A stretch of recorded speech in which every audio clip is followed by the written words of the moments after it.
Story time. The lad decided to do the honorable thing and share his treat with Mother.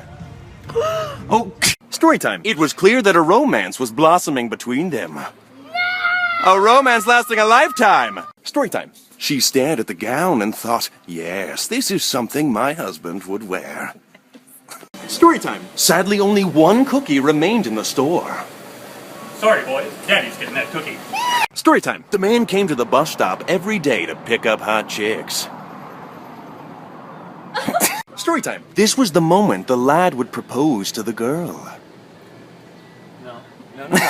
Story time. With that girl, he knew he was now ready to beat up that kid Jimmy at school for stealing his milk. Stupid Jimmy. Story time. The man's butt scratching was complete. Dude, what? It was delightful. True. What? Story time. At last, the two came together for a tender kiss. Oh. Story time. She had been waiting her whole life for someone to sweep her off her feet. And then you feel... Story time. The girl loved smelling her phone. It filled her with delight. She sniffed once more.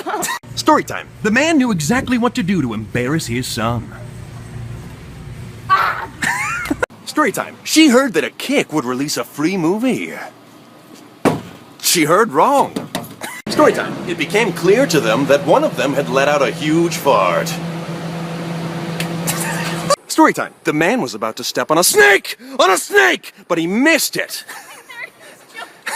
Story time. He ripped into the bagel ravenously as if tearing into the carcass of a dead gazelle. Dude. Story time. The girl offered him a flyer, but he refused, but she gravely insisted.